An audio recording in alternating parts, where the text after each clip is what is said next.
बॉलीवुड की दुनिया आज शोक में डूबी है। सिनेमा के सुनहरे युग के प्रतीक धर्मेंद्र जी का जाना भारतीय फिल्म इंडस्ट्री के लिए एक युग के अंत के समान है। पूरे देश में गम और श्रद्धा का माहौल है। उनके जाने की खबर जैसे ही सामने आई, हर दिल भारी हो गया। सोशल मीडिया पर लाखों लोगों ने अपनी यादें और श्रद्धांजलि संदेश साझा किए। मुंबई के ब्रीच कैंडी अस्पताल से यह खबर सामने आई कि धर्मेंद्र जी ने आज अंतिम सांस ली।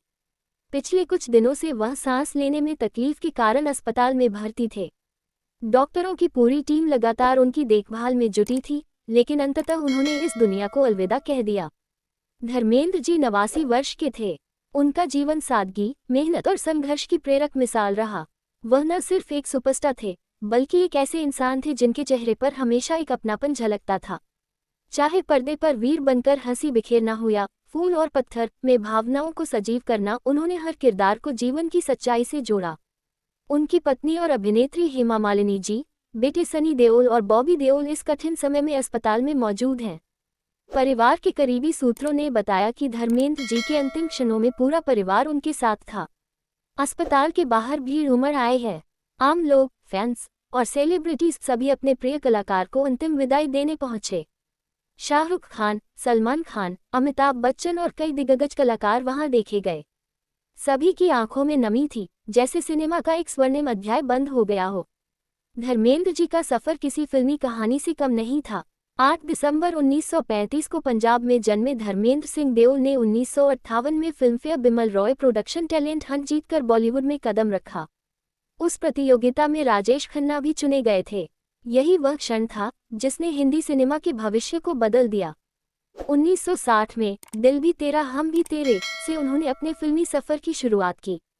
इसके बाद एक के बाद एक यादगार फिल्मों की झड़ी लग गई। फूल और पत्थर, शोले, चुपके चुपके, सीता और गीता, आया सावन झूम के, हर फिल्म में उन्होंने एक नया रंग दिखाया।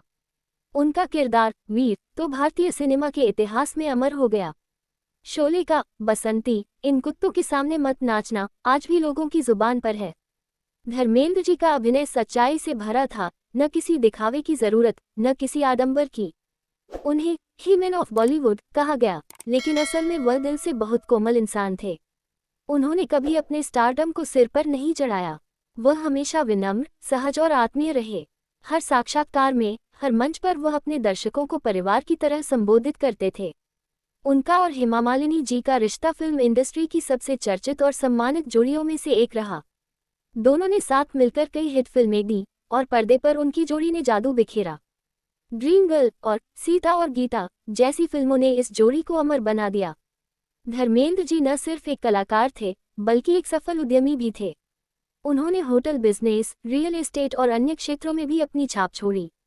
अनुमानित 335 करोड़ रुपए की संपत्ति के मालिक धर्मेंद्र जी ने हमेशा मेहनत को ही अपनी सफलता का आधार बताया। उनका जीवन संघर्षों से भरा था, लेकिन उन्होंने कभी हार नहीं मानी। वह हमेशा सकारात्मक सोच के साथ आगे बढ़ते रहे। हर दौर में उन्होंने खुद को नया रूप दिया। 60 के दशक के रोमांटिक हीरो से लेकर 70 के दशक के एक्शन स्टार तक, और फिर 2000 के दशक में एक सशक्त पिता की भूमिकाओं में। उनका आखिरी बड़ा रोल रॉकी और रानी की प्रेम कहानी में देखा गया, जिसमें उन्होंने एक बेहद भावनात्मक किरदार निभाया। इस फिल्म में उनकी मुस्कान और मासूमियत ने दर्शकों को रुला दिया। हिना खान ने सोशल मीडिया पर धर्मेंद्र जी के साथ एक वीडियो कॉल का स्क्रीनशॉट साझा किया। उसमें दोनों मुस्कुराते हुए नजर आ रहे थे। ये तस्वीर जैसे एक आखिरी याद बन गई उस मुस्कान की, जिसने दशकों तक करोड़ों दिलों पर राज किया। आज जब हम पीछे मुड़कर देखते हैं, तो महसूस होता है कि धर्मेंद्र जी सिर्फ एक कलाकार नहीं थे, बल्कि एक भावना थे। वह मेहनत, विनम्रता और भारतीयता के प्रतीक थे।